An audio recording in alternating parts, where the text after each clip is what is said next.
I have a long question here, and the essence of the question is really, how does it work with turning the other cheek? Why is it so important to turn the other cheek, and what is the deeper spiritual meaning behind Jesus telling us to turn the other cheek? And a person describes various things he's read, but I'll just put that in the description, and I'll read the last part of the question. Very intense indeed, and the attackers in these cases meant real harm. In normal, less intense life, my question is that if we go within and merge with Jesus and or other ascended masters when we feel attacked, does the cosmic mirror work the same way for us who are not fully realized yet? Are we just not absorbing the attack through any of the separate selves, and the cosmic mirror can act by reflecting the full power of whatever was aimed at us? Turning the other cheek seems to protect us by reflecting back on the attacker what they put out without our intervention. I would like some elaboration regarding this cosmic mechanism. Okay, so what the Ascended Masters have explained is that the deeper meaning behind Jesus' statement to turn the other cheek is that when somebody else is attacking us, they are taking an aggressive action against us.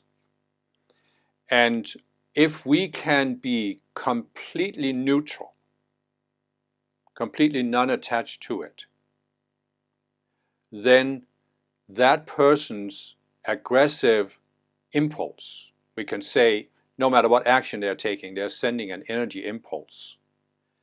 And if we are completely neutral, we will be like a mirror that will reflect their aggressive energy impulse back to them. And there are certainly examples where if a person is completely neutral, meaning they have resolved their subconscious selves, their psychology, even a physical attack can be turned back. But in most cases, what we are dealing with in our normal daily lives is people attack us psychologically, psychically. They are projecting psychic energy at us, thoughts and feelings, emotional energy. And the thing is, and this is why it's so important to understand this, it is that, and it's probably easiest to explain it in terms of karma. Karma is an energetic impulse, right? So here's a person who is accusing you of having done something wrong. Very aggressive, telling you you are a bad person, or you're stupid, or you're wrong, or you shouldn't have done this. So the person's obviously directing psychic energy at you. And the energy enters your energy field, your aura. And it might stir up a reaction because you have a subconscious self. And so this means that when the reaction is stirred up, you are now projecting something back. Perhaps you do, as most of us do when we are attacked, we go into a defensive. We try to defend ourselves. Or we try to attack the other person back by saying, yeah, but I might have made a mistake, but you're not perfect either. Look what you did. And now the person is still making karma, because the person is directing an aggressive psychic energy at us. But it isn't instantly being reflected back to the person, because we are reacting to it and we are creating our own impulse. So actually what we're doing is we are creating a karmic spiral, an energetic vortex with that person. And you can see people who, for example, you can see people who are born as twins and who are basically fighting with each other from day one, maybe even in the womb. And they are now adults, and they've been fighting their whole lives, because this is what they've done for lifetimes. They've created a karmic spiral, an energetic vortex between them. And they're just ping-ponging it back to each other and basically digging themselves into a deeper and deeper karmic hole. And so there are two aspects of turning the other cheek that are important. Number one is, when you turn the other cheek, when you don't send any aggressive energy back, you're not creating a karmic spiral with that person. Now, the other person may continue to attack you, and you may have had people who for years have been attacking you. But if you can not direct anything back, they are creating a karmic spiral with you, but you're not in it. They are creating their own energetic vortex in their own minds, and it's affecting them. But it's not affecting you. You can stay outside of it. The other thing is, as I said, if you are completely neutral, what they are directing at you is going to be reflected right back at them.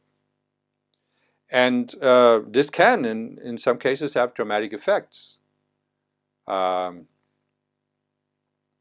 remember a couple of times in my life where I was attacked by somebody, and instead of reacting as I normally did at the time, but instead of reacting, I could feel how I became completely silent inside. And I was just standing there, and I had no reaction to the other person.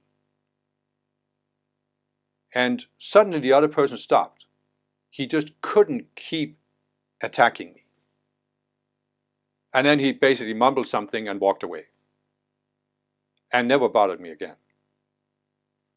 But I can also see many times, especially when I was younger, where I couldn't do this. I didn't fall silent. I reacted because I had a subconscious self. And that created a spiral. And there came a point where, I especially remember a point, I've talked about this situation several times before, where I had come to the United States. I was working at the headquarters of Summit Lighthouse. I had a conflict with another person. And I saw it. I finally saw it. And I decided to simply not defend myself. Simply not defend myself. But instead look at myself and say, what is it in my psychology causing me to react like this? How can I get over this? And it was really a major breakthrough on my spiritual path that I did this, because I could very well have gone into defending myself. I had arguments that I could have used, but I just realized they were just that. They were just arguments. And beyond my good arguments, there was a subconscious self. I didn't have that terminology back then, but I saw there was something in my psychology that caused me to react. And so what I'm saying is that in order to really be a mirror for another person, it doesn't mean we have to have resolved all of our psychology, but we have to resolve the corresponding psychology that would cause us to react to that person. Because in order to be a mirror, we can't have a reaction. We have to be neutral. And so it's really a matter of when you go higher, and I've talked about there are 144 levels of consciousness possible, and that when we go over the 96th level, we go into what we could call the personal Christhood stage. And the higher you go on that, the more neutral you become, the more you reflect back whatever people are directing at you. And the person, and you can read that in the description, mentioned some examples where this caused somebody who was attacking a Christed person to be self-destruct, to die. And I'm not saying that can't happen, but what I'm saying is that you also have to look at Jesus, who had manifested Christhood, but still allowed himself to be crucified and killed. So it isn't always going to happen that way. There are times where a Christed being will allow himself or herself to be killed in order to bring forth the judgment of certain fallen beings. So you can't look at this in black and white terms and say it's always going to happen a certain way. But the importance of, really the enormous importance of this concept of turning the other cheek is that it prevents you from perpetuating or even creating a karmic spiral with another person, and it reflects back to them what they're sending out. But what couldn't be explained 2,000 years ago, because people didn't have the knowledge of psychology, is that in order to be a mirror, in order to be neutral and to avoid creating a spiral, you have to have resolved the corresponding psychology in yourself that the person has and is using to attack you. So, and what you often see, and what I certainly saw in myself, is that I would have these personally, I had a problem with people who were abusing power. I felt it was, especially in a spiritual movement, it was really, really wrong for somebody who had attained a position in a spiritual movement to abuse their power. And that was what I spoke out against. And you could say, of course, yeah, that's wrong. But the way I was doing it was from a subconscious self. Probably because I've been hurt in past lifetimes by people abusing power.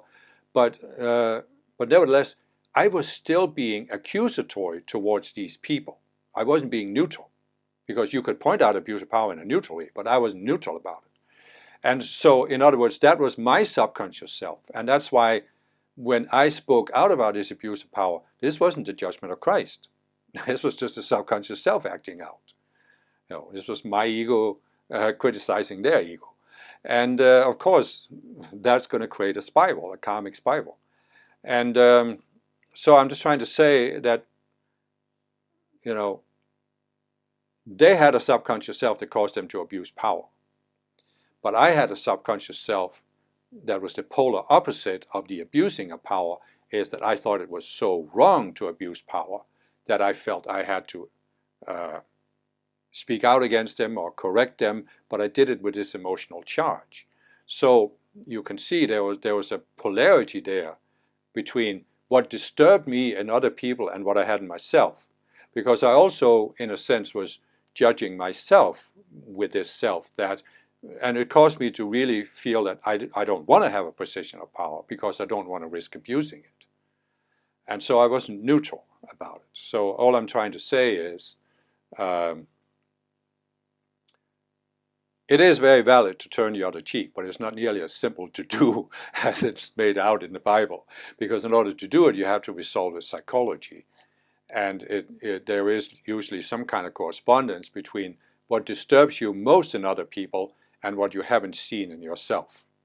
And that's why Jesus said, "Judge not that ye be not judged, because with whatever measure you meter out to others, it shall be meted out to you." Because what is judging? How are you going to be judged? You're going to be judged through your own unresolved psychology. There are many near-death experiences that talk about after you leave the physical body, you have a life review, where you're looking at your life. And what happens in a life review is that you can see what you didn't see when you were in embodiment. So you can see, for example, that you were very critical of this other person. But now you are judging yourself through that very psychology that caused you to be critical. And therefore you feel really bad about it. So it's only by resolving the psychology and being neutral that you can escape this whole spiral of judging others, because in order to judge others, you have to first judge yourself. Whatever you do to others, you must first have done to yourself psychologically. You just don't realize it. So in order to really turn the other cheek, you have to resolve the psychology.